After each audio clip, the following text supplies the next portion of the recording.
Hi, so as you know, most of the videos I send out usually have an overlay on it with an introduction, and I thought I would just shoot this one in raw format, just so that I could honestly wish you a Merry Christmas and a very Happy New Year.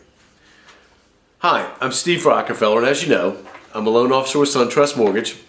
I also host a radio talk show on Mondays called Mortgage Mondays with Steve Rockefeller. In addition to that, I'm the author of a column called Mortgage Matters in the Saturdays at Home section of the Pilot newspaper. So, you know, this time of the year, everybody's moving kind of quickly. Patience is just, it's important to have a lot of patience because the restaurants are busy, the stores are really busy. So I want to tell you this quick story about what happened to me last night. So I'm taking my kids to Target, Avery. Dad, don't tell that story. Avery, who's 12, and Evan, who's 10, and we get in this line, and it was a short line. It kind of surprised me. So I'm standing there and I see this lady and she's talking with the cashier and she's ringing up about 10 or 12 items and her daughter's there with her, and the daughter's like in the mid-30s. And the daughter had one thing.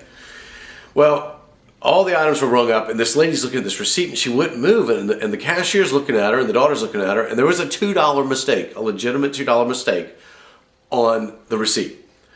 And this lady wanted to argue with the cashier and she wasn't going to move. Instead, she could have gone to the customer service line. Instead, she decided to not worry about the people behind her over this $2 error.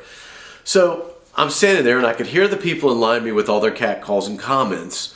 And I thought, you know what, I'm going to stand here and gut this out just to see what happens. It took a good 12 minutes and both of my kids showed great restraint in this. They were kind of antsy, like typical kids, but they stood there and they were just patient and observed what happened. This lady made the cashier re-ring everything up, wanted to argue the point. The daughter was apologizing to everybody in the line for her mother's behavior. But the long story short is, it's a story that we just decided to say, you know, patience. You know this is the time of the year, everybody's moving fast. The sales are just everywhere. And you just have to reserve some great restraint. Well, in addition to that, I'm thankful for my family being around me. My son went to Iraq a year ago. He finally made it home this past September. He's 25. His name is Nick. And my brother, my youngest brother, Andy, has been in Afghanistan for the past 12 months. Andy was fortunate that he's able to come home. He came home yesterday and he's got 2 weeks here with him, his wife, and his 4 kids. And he's going to come here from Tennessee to visit the rest of the family. And finally, I wanted to share this story with you that I read after Thanksgiving last year. It's a tough poem, so hang with me here for a second. It's called A Soldier's Poem at Christmas. 'Twas the night before Christmas. He lived all alone in a one-bedroom house made of plaster and stone. I had come down the chimney with presents to give and to see who just in this home did live. I looked all about, a strange sight I did see. No tinsels, no presents, not even a tree. No stocking by mantle, just boots filled with sand. On a wall hung pictures of a far distant land. With medals, badges, awards of all kinds, a sobering thought came through my mind. For this house was different, it was dark and dreary. I found the home of a soldier, once I could see clearly. A soldier lay sleeping, silent, alone, curled up on the floor in this one-bedroom home. The face was so gentle, the room was in such disorder. Not how I pictured a United States soldier. Who was this hero of whom I just read? Curled up on a poncho, the floor for a bed. I realized the families that I saw this night owed their lives to these soldiers who were willing to fight. Soon round the world, the children would play and grown-ups would celebrate a bright Christmas day. They all enjoyed freedom each month of the year because of the soldiers, like the one lying here. I couldn't help wonder how many lay alone on a cold Christmas Eve in a land far from home. The very thought brought a tear to my eye. I dropped to my knees and started to cry. This is from Santa saying this.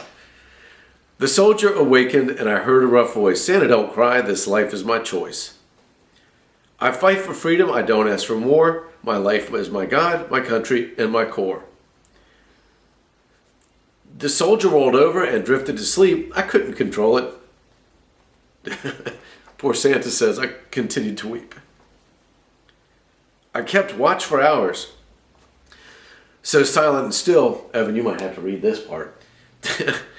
And we both shivered from the cold night's chill.